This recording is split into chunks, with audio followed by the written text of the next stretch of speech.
Looks fair to me. Fair decision.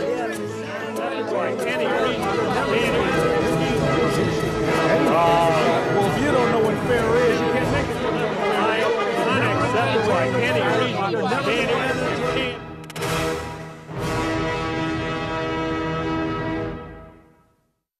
Donnybrook is made possible by the members of the 9 Network.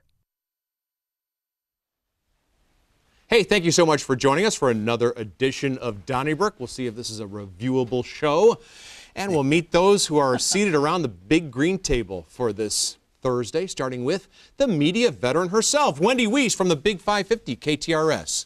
From the St. Louis Post-Dispatch and beyond, Mr. Joe Holleman. We're glad to have him back, sitting in for the vacationing Bill McClellan. Also now with the Big 550 KTRS, the show is weekdays 9 to 11 p.m. with Jay Kanzler, Mr. Ray Hartmann. He's also, of course, a columnist with the Riverfront Times. And with too many credits to mention, St. Louis American 97.1, STLmag.com, Alvin Reid. And we're going to start with you, Joe. Sorry, no topics this week involving John Hamm. That's too bad. However, I do want to ask you about a major story nationally. State capitals from state to state, I guess mostly in red states, are passing very restrictive abortion laws. And as it turns out, that happened this week in Missouri, and the governor, Mike Parson, has said he's really glad that Missouri is going to be a very pro-life state, maybe the most pro-life state. The whole idea is to restrict almost all abortions to get a case in front of the Supreme Court. And I believe that's what this is, because what very quickly can dovetail into where you stand overall on the general question of abortion right or wrong. The only thing I have is when people say, oh, I'm surprised all this recent turnabout. I actually think the move by these legislatures has been something that's basically been 40 or so years in the making. The people opposed to Roe v. Wade have never wavered really in their opposition to Roe v. Wade. And I think that a bunch of Republican/conservative legislators on state levels realize that the time has probably not been any better than now, given the Supreme Court makeup, to push this, to pass these laws and get it in front of the Supreme Court in an attempt to take down Roe v. Wade, something that the anti-abortion side has never shied away from stating for the last 40-something years. I think that Republicans have always talked a good game when it comes to being pro-life. I think that, and I am pro-life, I was adopted pre-Roe, 12 years pre-Roe, so I don't know how I couldn't be. But I think that Donald Trump, I do think he changed the landscape. I think he changed the sense of resolve. And I think that ultimately this is all pointing to the fact that that abortion will go back to a state question instead of a federal question, and Roe will be overturned. No, I, of course, respect your view. I disagree with it. I'm pro-choice, and specifically my view of it, which I think is important to state, is that I don't think government should require all pregnant women to force them to have a child. That's just my opinion about it. On this point, I disagree a little bit with you on the strategy part. Clearly, the fact that there's a Republican president and a Republican court is the genesis for this movement. Now, there's no question about that. I don't think anything so much with Trump as much as the fact that the Republicans are going to, have Republican judges. That's fine. It does mark a departure in strategy, because Ronald Reagan, and I was close to this back in the day, in 1980 was the first candidate to run on this issue, and he ran promising a constitutional amendment to ban abortion, and he most decidedly made no effort to do so in his 8 years, nor did his successor. And the formula of the old Republican Party was to run on abortion but not govern on it. And this is the change now, right. And you're right. I happen to think that Roe v. Wade will be a thing of the past within several years. Wow. And I don't think that's a good thing. And as I say, I disagree strongly on the issue, but I do think that that's where we're headed. And but it is a shift of Republican strategy. Well, Gorsuch, though, you're saying that Trump didn't have an influence. I think Gorsuch and certainly now Kavanaugh. I didn't say he didn't I have thought you an said he influence. did. I think you said say it not wasn't. Donald I said Trump any personally. Republican was going to was going to go to the Heritage folks. That's all I'm saying. Right. Okay. You've said before, Ray, on the show that like when this show came on 31 years ago, you were having this debate Same about discussion. abortion. 31 years from now, we'll still be having the same debate. I think the Supreme Court, if it were to even reach that far, we're not going there. They'll kick it back. I also think if it ever came to them, I think that would be a big shock for a lot of people throughout the nation because I think they would uphold it. I don't think the United States of America is going to outlaw abortion. I just don't. I may be Pollyannish, but You mean the Supreme? if it was 7 conservative judges against 2 liberal ones, I think they'd say like, we're not going there. And I might be crazy to think that. Now let me ask you this: what was really crazy this past week, I think, Alvin Reid, was when in Jefferson City there was a 27-hour filibuster, most of it headed up by lawmakers out of St. Charles, where the GM plant is in Wentzville, and the state of Missouri wanted to give GM some incentives. $25 million in a credit off the first $500 million in construction, and then for the next $250 million, another $25 million. And it was opposed by these lawmakers, not so much because they didn't want the construction in their district, but they opposed other aspects of the package, including education for job training for adults and a series of incentives, maybe $125 million that the executive branch could give to companies that are thinking of expanding in Missouri. Well, because of the abortion consideration, they dropped the filibuster, and now General Motors is going to get about $50 million in incentives from the state, even though it's already getting hundreds of millions of dollars to begin with from the state. So let me ask you this: is it good to give General Motors this money to expand its plant? Yes, I think it is. I think ultimately, I can't promise this, that it would pay off in jobs. I will say that those legislators from the St. Charles area, when they open the new addition and have a reception, they'll be the first one in the chow line and getting a drink. I think they're just fronting.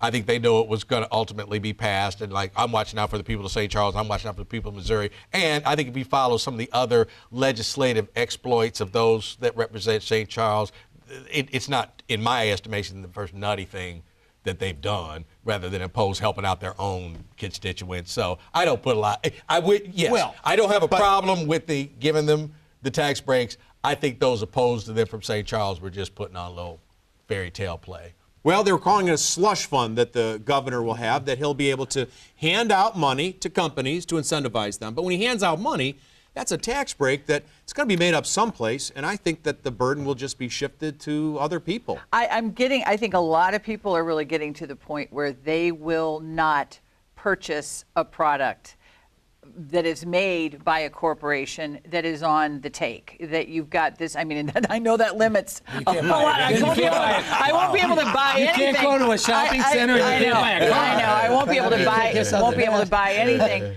But shame on them. Our schools are deteriorating. Our roads and bridges are crumbling. We do not have police protection. But they come out, they have a cup in hand. And I don't know if we could ever go back. But it's out of control and is bankrupting every state. It's funny. I'm not especially fond of Senators Onder and Eigel because they were going to be the water carriers for Better Together before it fell apart, and they are part of the conservative caucus. I do think you have to give them credit for some consistency, some intellectual consistency. It's hard and very unusual for senators to stand up against corporate welfare in $50 million pouring into their county. And whether they'll pay a price for it, I don't know. But I actually give them credit for standing up for it. And I agree that it's detestable. The problem is it's a national, really a tragedy that we subsidize corporations and the wealthy in this manner. The problem you face is if you're the mayor or you're the county executive or you're the governor, do you want to be the one that has them going to Texas or another state? Let me ask you this. It's a tough call for them. I think generally there are members of this panel who oppose the big tax cuts that Kansas gave. Kansas just decided to do to everybody what Missouri's doing for GM. but we don't like it if everybody gets it. But we somehow kind of applaud it if one company or two or a few others get it. No, I mean, I want someone to explain how it's not corporate welfare. And I haven't looked at every report on it, but when I look at corporate welfare the same way I look at eminent domain. You should be used only sparingly in the most extreme of circumstances. I just don't understand why the market shouldn't determine what General Motors is doing. Yeah, you're right, but it's, Now, how I about think it started out that way. I don't know who wants to take on this one. Maybe nobody, but maybe the most popular product in terms of sales out of the last 50 years in St. Louis has to be Roundup, which was created by Monsanto. You spray it on little green weed and the weed dies, and we were told, you know, it's not going to hurt the other flowers or whatever, and it's not going to hurt you. Well, guess what? This week, a jury awarded the plaintiffs $2.2 billion, $55 million in actual damages, $2 billion punitive, and they're one of just 13,000 lawsuits against this popular St. Louis product, Roundup. So Bayer's stock has gone down 30% since it's bought Monsanto, and the shareholders are saying, what do? We have an albatross around our neck right now with this product out of St. Louis, Alvin. You settle. That's why. That's why they sued for $2.2 billion. Like they came and said, like, all right, Alvin, but they whatever. didn't sue for that. But, no. What I'm saying is, listen. That's Alameda County. They throw it out there. That's all good. Okay. But the object, even in the jury's mind, is probably say, like, I want to make sure that these people get $2 million. And the only way to ensure they get $2 million is to just throw this ridiculous amount of money at them. I think you're awfully pragmatic. I think they mean business. I think they want $2 billion for this couple. I think what the biggest impact this is going to have is whoever the attorneys were who won the $2.2 billion, probably as we speak, are updating their website that says won $2.2 billion in Roundup and will link you to the story. I mean, it's not going to. Sure, but it's not going to be $2.2 billion, and that's how you start negotiations. If you go in and say, we're mad, we want $100,000, and they go, okay, $50,000. If you come in and you say, okay, you owe us $2.2 billion, what does it take to go away? And that's exactly what those attorneys are going to be doing. But this wasn't a negotiation. Let's get good. This was the negotiation starts now. No, this was a message pitch. I mean, there are juries, and we've had some very controversial in Madison County, whatever. This is a jury sending a high hard one. It's a message pitch to Bayer and to Monsanto. I don't think the fact that it's the St. Louis connection really has any relevance in terms of who's right and who's wrong, and I don't purport to have expertise on Roundup. There's a lot of, obviously, Monsanto, and I know people at Monsanto push back very hard, saying the science is on their side. There are 13,000 lawsuits. This jury, whatever one wants to think of its verdict, looked at the facts and felt that there was a relationship between these people's illness. And I think the worst thing to do is overreact to the $2 billion, because we all know that number's going to go away, whatever it is. But it's going to be on page 16. I mean, what people are always going to remember. And that's why I'm against tort reform, because everybody gets worked up about the big verdicts and doesn't bother to pay attention to the fact they get overturned. But I think the bigger question is how much of a long-term, how many of these 13,000 cases is Bayer going to keep losing? And I wish I knew more about the science. You know, the EPA has determined that there is no connection between the use of Roundup responsibly and cancer. But the World Health Organization, the World Health Organization, which has also blasted hot beverages, late night shifts, and aloe, has also said that Roundup is a real danger. So you obviously side with one side of that. I'm skeptical, Ray, that juries can decide science. Juries have to look at, when there's a lawsuit, that's what we have a jury system. Yeah. What a system that is. We don't 12 put them people in a with no experience laboratory. in medicine or science. Well, if it was 7-5, because, you know, with the civil, doesn't have to be unanimous. So it's 7-5. So you're saying that the 7 don't know what they're talking about, but the 5 who know it just as much as those other they do know what they're talking about. What I'm saying, it would have been nice if the jurors would have been able to see the EPA studies. There were 167 of them. Not able that to? corroborate. No, the judge wouldn't let it in. It sounds like we're writing the appeal for Bayer right now. I don't somewhere know. the other attorney from Bayer says, we'll give you this much. And then the attorney says, no, but how about this much? I mean, really. Is anybody else stunned that Bayer went through so many hoops to acquire Monsanto with this albatross? And somebody said we should And this do has been this going because on- we won't get hit. and they made a mistake. Oh, yeah, they right now, made if a I'm a shareholder, huge I am mistake. thinking like, you didn't see this coming. Yeah. And I'm Exactly. torn because Or I maybe know. back Can I and say get one some thing? of that GM money. I think we can be torn because I know environmentalists who I respect who really do believe Roundup's a problem, and at the same time, I have friends who work at Monsanto, and I don't want to see them lose their jobs. So when it's out of your pay grade, it's hard to decide what. But I don't think we should dismiss it as Hey, nothing. I want to ask Wendy now about a pension that Steve Stenger is supposed to get. Of course, he's the St. Louis County executive who a week ago Friday pleaded guilty to theft of honest services and corruption in county. So now Tim Fitch, who's a member of the St. Louis County Council, thinks that the pension that Stenger earned when he was working as a member of the St. Louis County Council and then chief executive of the county should be forfeited. Do you think that's appropriate?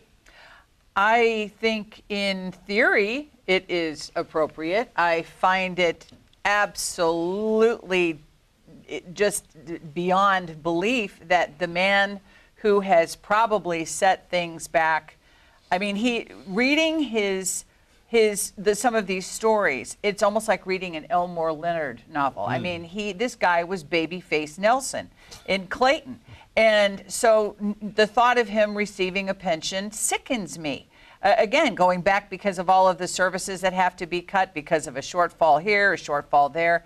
So, yeah, I would love to see him not have a pension. I realize that the legality of that is probably... I'm not, I wasn't his biggest friend or backer. No, you were not. Man, I'm sorry. That'll be his last laugh on the good people of St. Louis County because I think he deserves his pension only because he got elected. And he served 24 hours and he probably wasn't corrupt the first 24 hours. I don't know. He was probably getting busy 10 minutes after he got sworn in. But no, one of those things where like, hey, you elected him plus twice. 3, I guess, including Second time county by council. Both were by hair, but I'm sorry. I cannot refuse him his Everybody, pension. we had this debate about Bob Griffin, the House Speaker, Yeah. before he went off. And I know, look, crooks deserve their pension. It sounds crazy as it is, but President Nixon deserved his little piece of money, whatever it was. So there's a I think payoff you in could- corruption, and that begets more Well, corruption. you were the president. I think you can make the case either way going forward. I think there's no question, and none of us are lawyers, but it's just unimaginable that the county council can pass, a bill that's going to retroactively apply to the last guy. I just can't imagine, and that wouldn't even be right. I mean, I think Tim Fitch's bill is worth considering, and the idea that if we want to assure cleanliness in government going forward, that we have a provision that you forfeit for your pension if you're found guilty of corruption in office. I don't have a problem with that, but you can't apply it retroactively. I mean, you cannot. You just can't. And so I don't really object to the bill. I think I also understand where Councilman Fitch says people want to stop pensions. Let's stop some pensions since county council's had a problem with his. But the retroactive I find would be challenged by any legal law firm. It would challenge that you can't apply laws retroactively for anything. But does he deserve a pension? Absolutely not. He doesn't deserve a dime from the county. And to say the idea that, he got elected.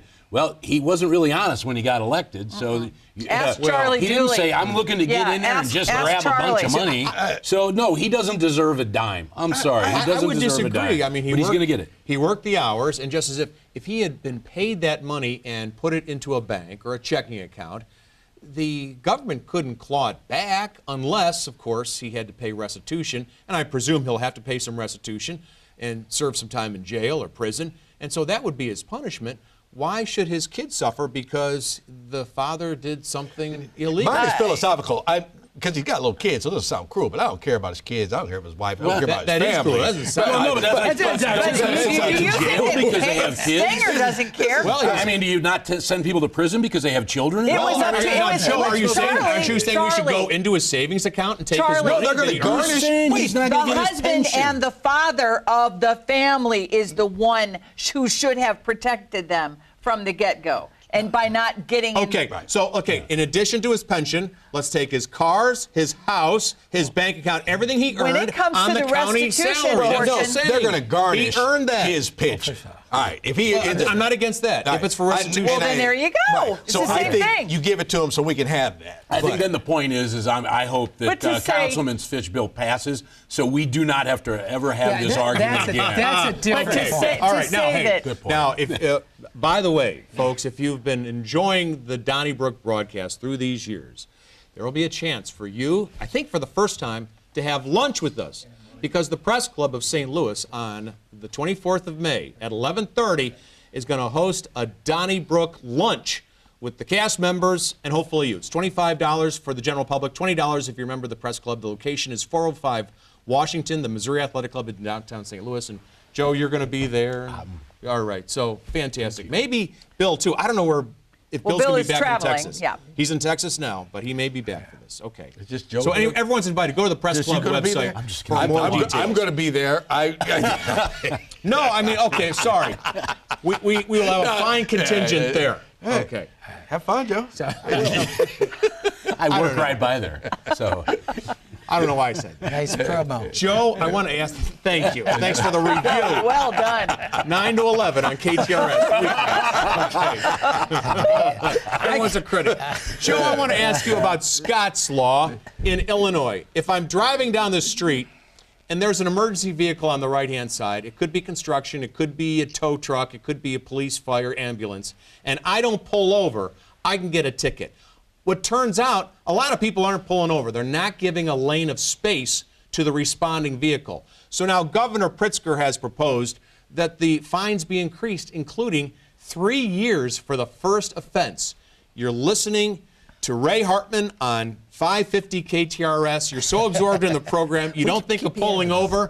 As a result, you get 3 years in jail. What do I Well, get? And I get something too? You know, What? at the end of when this bill shakes itself out, I imagine it'll look more like a speeding through a construction zone type bill.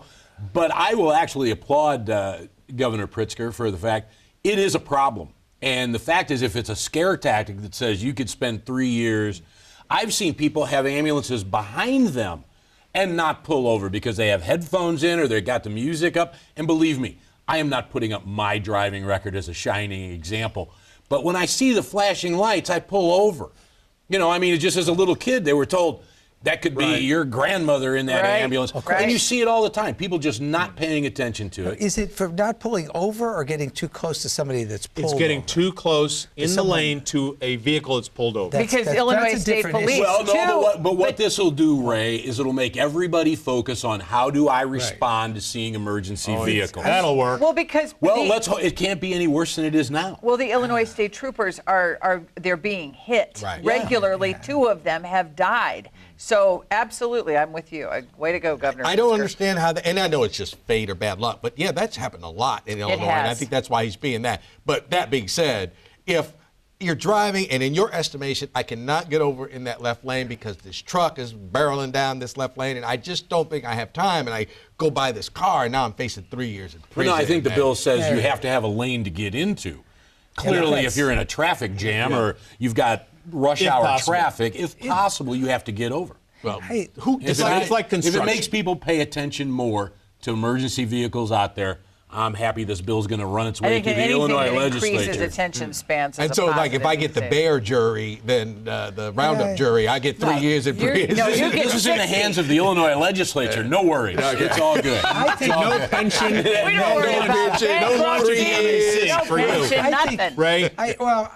we all agree about protecting the officers, but the 3 years in prison doesn't strike me as a reasonable thing. But we'll see where they go. I mean, I definitely think the idea of protecting them, you got to remember, it happens quickly. And for you to get a prison term for it would have to show some form of negligence. That's not reasonable. How about Notice 3 to- years have of to be listening to Ray and negligence. Jay? That would be bad. No, Hey, but I wanna think ask you- it's let me gotta ask you be about- negligence if you're talking about.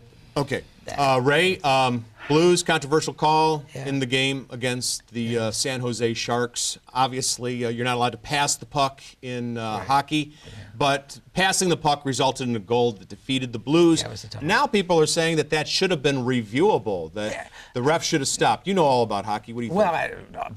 Well, there's no question the call was wrong, and hockey is the hardest official game to officiate because it's so fast. To me, and it was somewhat less egregious in the Super Bowl in New Orleans, which actually put the Rams in and put the New Orleans out. We would just played on in overtime. I mean, you can't. But and I still think the Blues are going to win the Stanley Cup, by the way. But I think if you're going to, in playoff situations and overtime situations, have reviews, then the leagues ought to be able to apply a common sense test that might not apply during a regular. You can't review every play in a hockey game. But if you're talking about an overtime playoff game and a goal, which they do review goals, then I think you can broaden it to say, well, yeah, we see that there was a penalty or an illegal play that led to it, but it wasn't directly touching the goaltender. I think the answer is yes, they should be able to have reviewed it and also changed it. Right. San Jose would have been left in the position where they said, like, that was not reviewable. It should not have been reviewed. But they also would have been knowing full well that goal shouldn't have counted. Right. I will give Coach Berube a thumbs up because he told his guys, don't talk about it. To a man almost in the interviews. They said, hey, stuff happens. We got to move on. And you know they were seething. But he said, nope, I don't want to see a single guy. Well, Bennington, who seems to be like the most measured of all. I mean, this guy is not a hothead. But I have one question. There are 4 officials. Is does nobody's not one job to watch the puck? Exactly. Well, actually, how did that happen? Normally, there's only 2 referees and 2 linesmen, but I think the linesman can call the handpan, if I'm not mistaken. Time to wrap it up. All right. Well, we'll take your phone calls on that during your turn in just a matter of moments, and you can also write us, care of KETC, 3655 Olive Street, St. Louis, Missouri, 63108. Don't forget those emails, letters at ketc.org, and those tweets, hashtag DonnybrookSTL, which Alvin and Ray are going to read in a matter of moments. You can also follow us on the podcast, listen on Apple, Spotify, Google Play, and TuneIn. Thanks so much for joining us. Don't forget to meet us at the MAC on May the 24th at 11:30 in the morning for that great lunch. And don't touch that dial because Ray Hartmann and Alvin Reid will be taking your phone calls. Thanks to Joe for sitting in. Have a great evening. Donnybrook is made possible by the members of the 9 Network.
That was some summertime like heat out there today, but it felt good after this winter.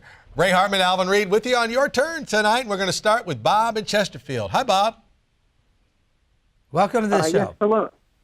Hi. Oh, thanks very much.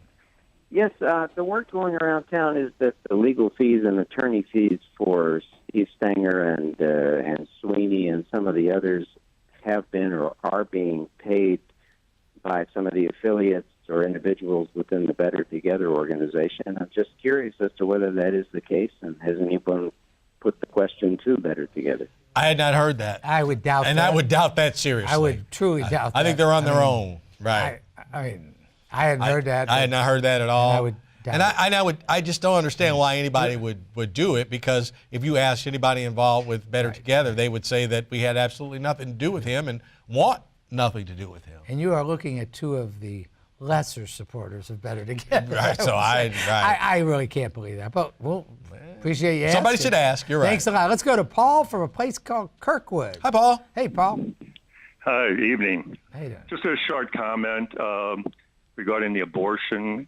I know it's only my personal opinion, but I don't think anyone should be able to tell a woman what she can do with her own body. That's their choice. They have to live with that the rest of their lives, and it may weigh heavy on them, it may not, but I just believe that it should be left to that individual. And secondly, I'm just going to make this short. I get a little tired sometimes of the pro-life format, when in actuality, a lot of these people who cry pro-life are only pro-birth. And once that child is born, it's like, forget any social programs, forget any help.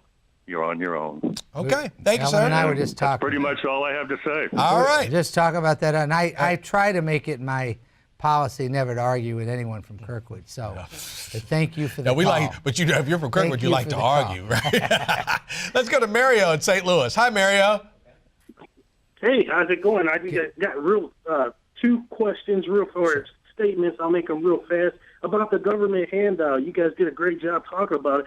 I know it seems not right, but I hate to say it. It almost stimulates the construction industry to get that money, those economics flowing, even creating temporary jobs for construction workers. And sometimes, in most cases, they expand when they do that new construction, which makes long-term permanent jobs.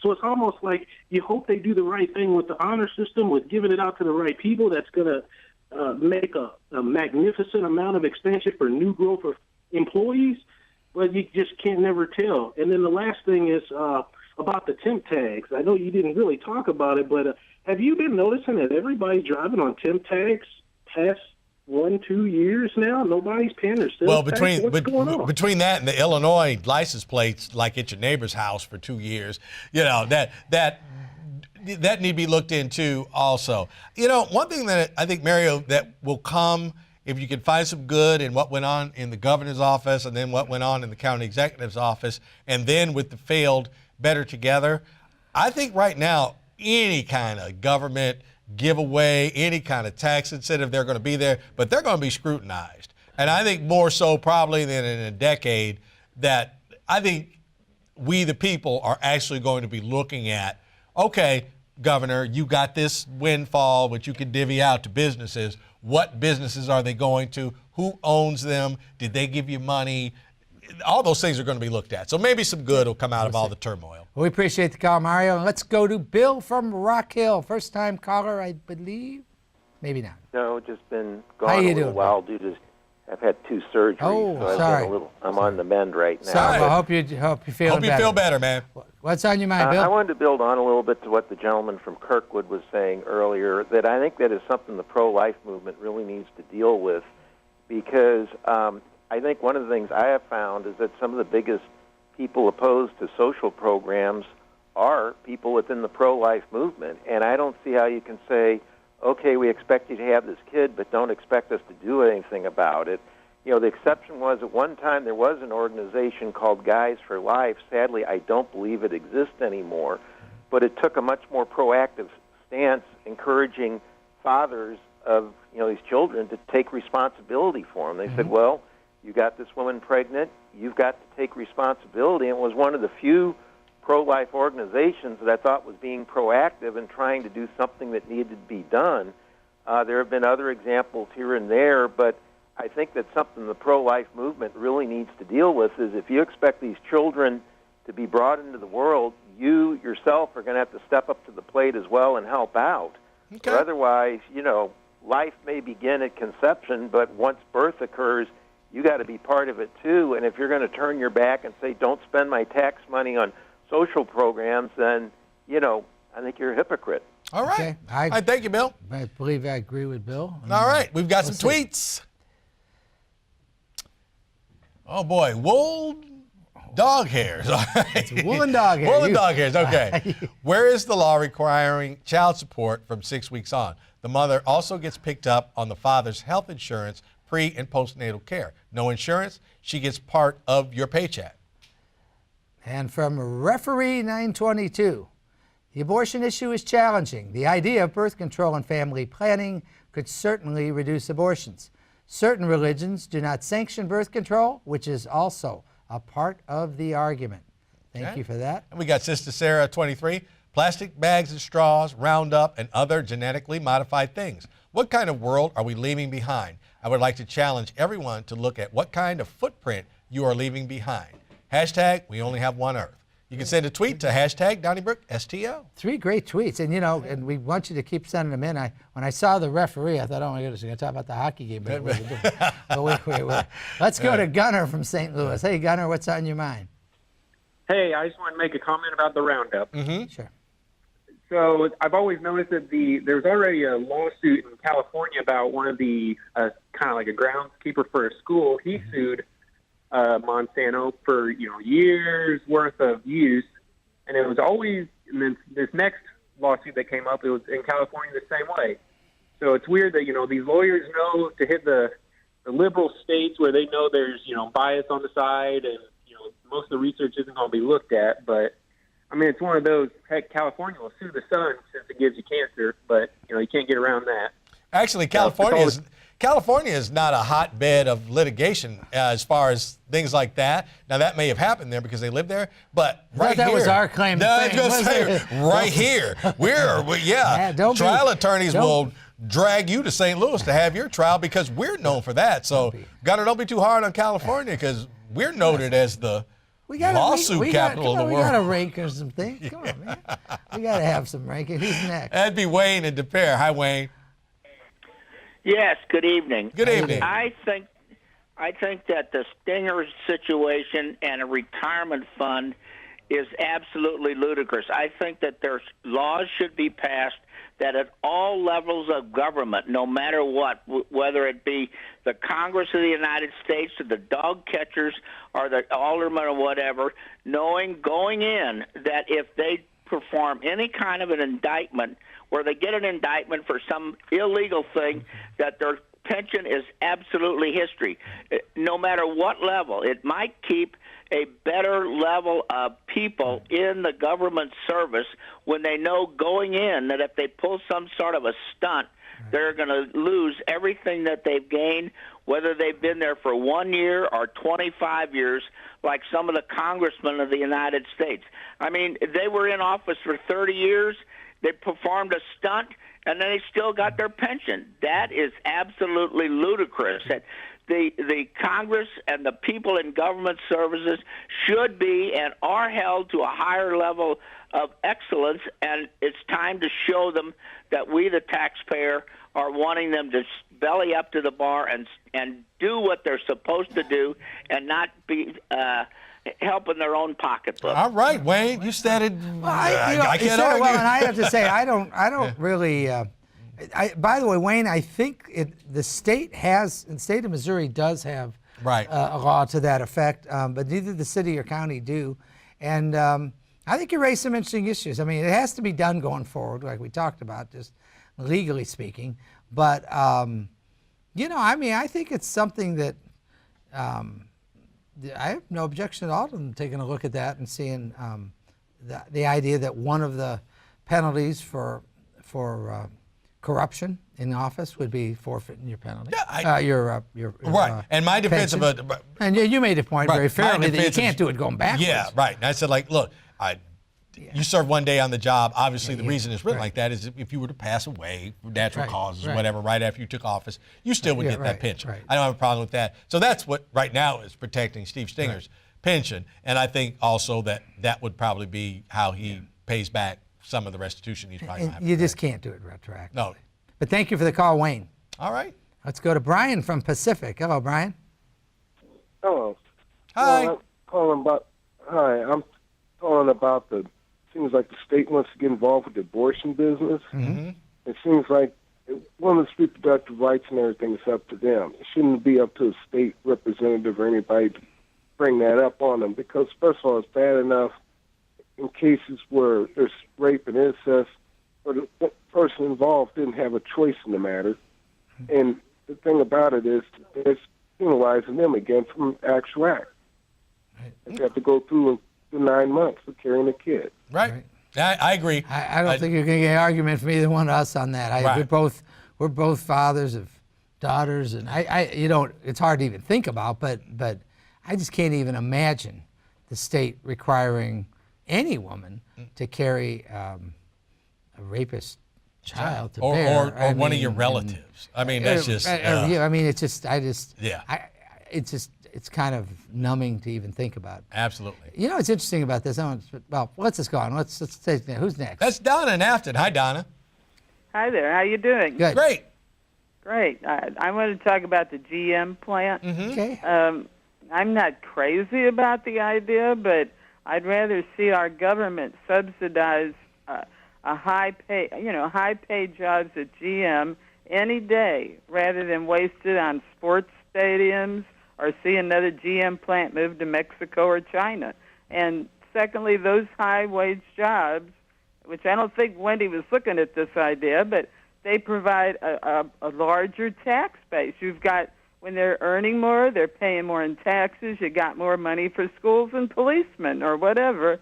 You got to look at the whole picture. Well, I sure agree with you, Donna. And, you know, it's a good point about the stadium issues because, you know, there's different levels of corporate welfare. And, wow, I'm not fond of it. I think you raised some really good points on this one, that there's some elements to this that at least set it apart somewhat from some of the other boondoggles that we've looked at in this town. And with GM, you know, I am kind of bothered that they would not guarantee that they would at least keep 90% of the workforce, which meant how much of the workforce would they keep? They're going to expand. That doesn't necessarily mean that they're going to hire more people, but this is too strong a term. I trust them. That's going too far. But I think the only reason that you're going to expand is because you're going to hire more people. Because other than that, you wouldn't expand, and you'd be looking for a way to get out of town already. I think you're right. And I actually look at it almost in reverse. But we're making the same point, and that is, even if they said they were going to do 100%, I wouldn't trust that. Right. So it's like it doesn't matter to me whether they want to agree 90%, 80%. I don't believe anything they're going to say. They're going to do what they're going to do. But, you know, we'll see. But thanks for the call, Donna. And Judy from St. Louis. Hello, Judy. Hi. I'm calling about Steve Stinger's pension. Okay. I'm not for the man. I didn't even vote for him. But I used to work for St. Louis County, and I'm wondering about Steve Finch's pension, because you couldn't collect a pension and earn over X amount of dollars, and I wonder how much he's getting paid for being a county councilman. Tim Fitch. Is he in violation? No, he's not getting his pension. He asked for it and was turned down on being he made an effort. He was police chief, and I think a very fine police chief. And when he came to the council, he sort of thought that they would just, you know, let him continue, and he sort of found out otherwise. No, and I think, and Tim's a bright man. I really respect him. I think he got some bad advice, because I think he was convinced to run and was told that, well, we'll take care of that, and it didn't get taken care of. And his pension is $80,000 a year. So that means, you know, it was a significant yeah, you know, that's more than $300,000 over 4 years, and I think he has aspirations to be county executive. So that I don't know, man. Well, the current county executive is apparently costing himself a lot more than that by giving up his at least whatever part of his anesthesiologist job he's got. So I guess we finally got some people that are giving back in. Yeah. I don't know. I don't count the money.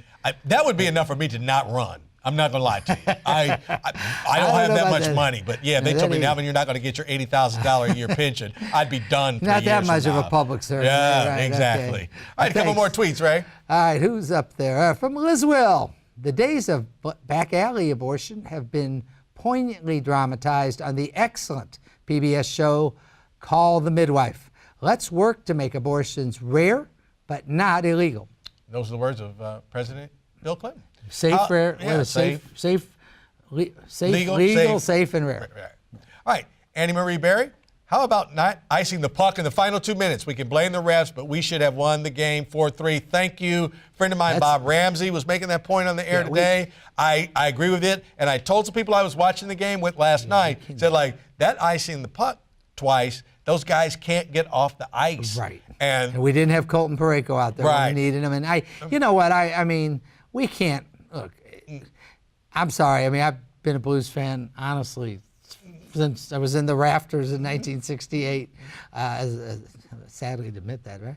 When I was 15, 16 years old. But we just got to move on next game, and it's sports. And we had some calls that went our way that shouldn't have, and it just happens. I think we agree that if you're going to bother to review goals, you should review them, which I think they should. You should review them with enough common sense that if there was obviously a play that didn't happen to technically involve goaltender interference, that Toronto should be able to overturn it. But the rules in place were very clear, and they weren't able to do that. Right. And I still haven't gotten over Don Dickinson in Game 6 in Kansas City. But a lot went on in that inning. Yeah. That didn't have anything to do with the umpires. He just said the one bad call. You're right. But with that being said, we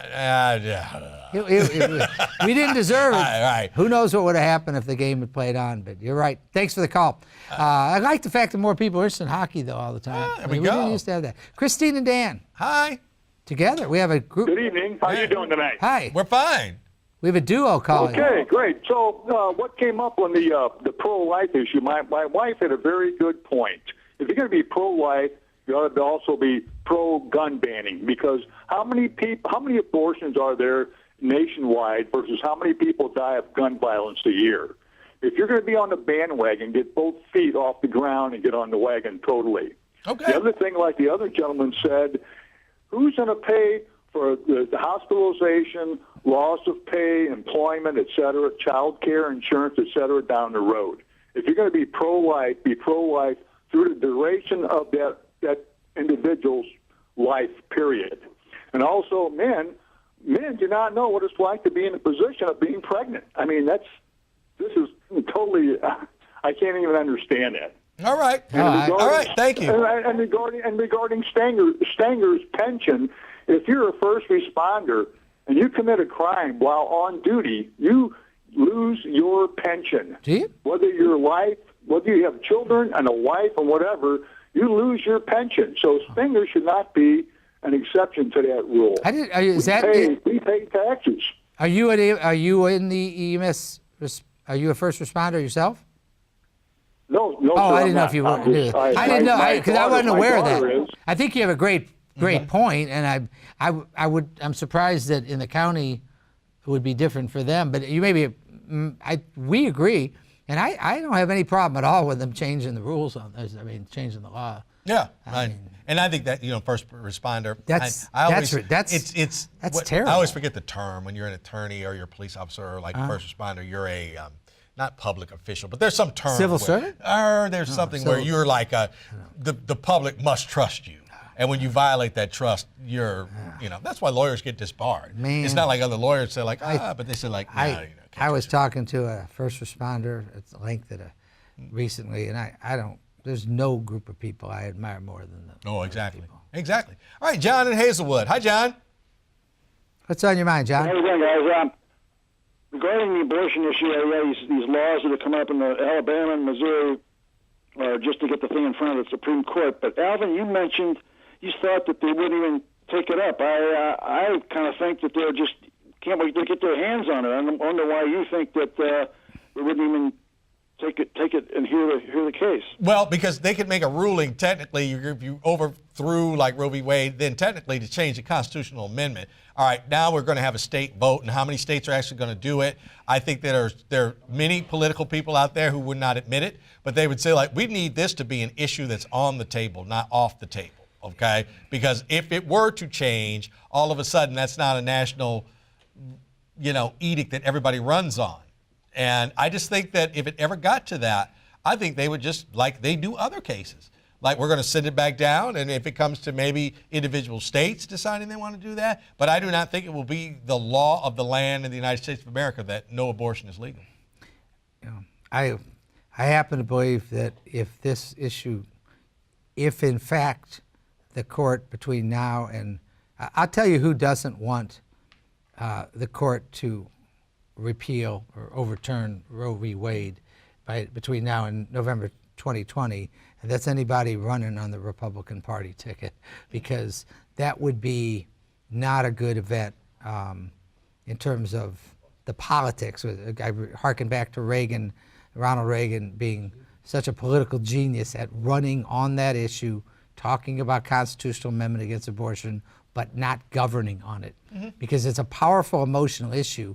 but the power is with the people who have the emotion. And if they overturn Roe v. Wade, that pendulum is going to switch, and I don't think they're going to be pleased with the political outcome of that. But all right. Let's go back to the Twitterverse to Janine. You want to say? Gene and Kathy. Gene and Kathy. Okay, good. Why don't you read All it? right, there are a multitude of organizations available for pregnant women, and if you don't want your child, then give him or her up for adoption. There are a great many Americans who want to adopt children, but have to go overseas because there aren't enough here. Hashtag Donnybrook STL. Gene and Kathy, there are more than enough children in the United States of America to adopt, and many have to wait for years to be adopted. And there is, frankly, an issue of persons of color being. Yes. There's a lot of problems beyond. Right.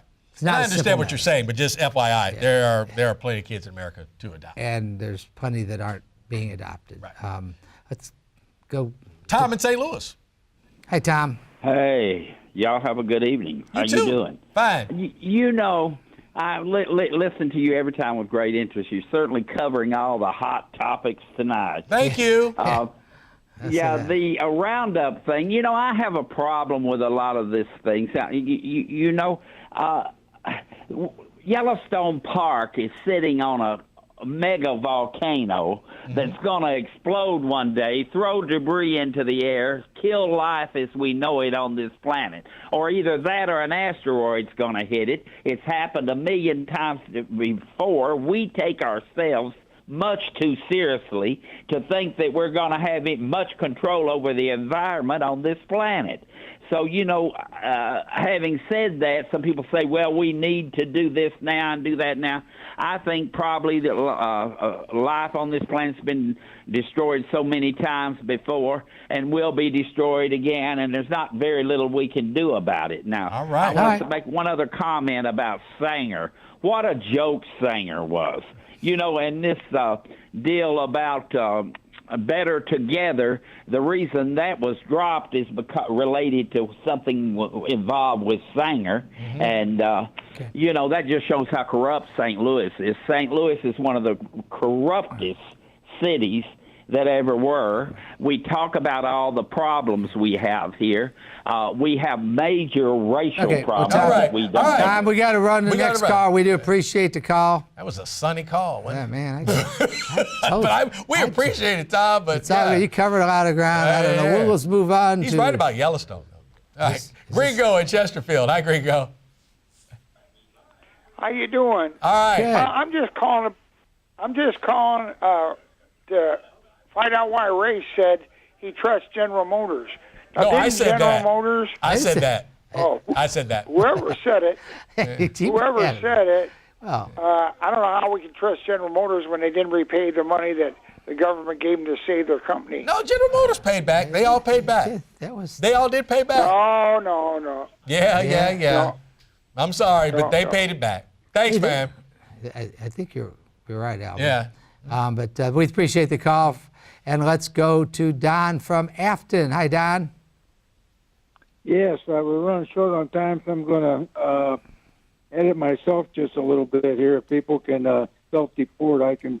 Okay, go ahead. Go ahead. You're fine. On Steve Stinger, I can remember all the brouhaha years ago when Charlie Dooley was implicated in such things. And whoa. Charlie was never implicated in such things, but go ahead. Well, no, he wasn't implicated in this, but he was certainly accused of a lot of dirty dealing before before Mr. Stinger arrived on the scene, aided and abetted by McCulloch, and he had a feud with Jim Finch about the police pay at the time, which he took public, and Mr. Dooley said, well, we have lots of applications for the few jobs we have in that department, so there's not much we can do about that now. Then Mr. Stinger did one honorable thing. He got the police a pay raise. So anyhow, other than that, he's pretty much toast now. And I'm not going to take it away from him, but the people voted to give the police pay raise. Yeah, and I do think I don't think Steve Steger did. I mean, I think Steve Steger was right on a lot of things, but obviously his legacy is what it is. I do want to be clear. Charlie Dooley's administration had some issues, but no one ever accused, and I understand the hypocrisy point that you've made about Stanger's campaign, no question about that, but let's really keep it clear. Charlie Dooley was not ever accused personally of doing anything like this, nor did he, so we need to be very clear about that point. We want to thank you all for calling us. Absolutely. And let's go Blues. We're going to even a series tomorrow night, and by this time next week, we'll be talking about the finals. All right. Good night.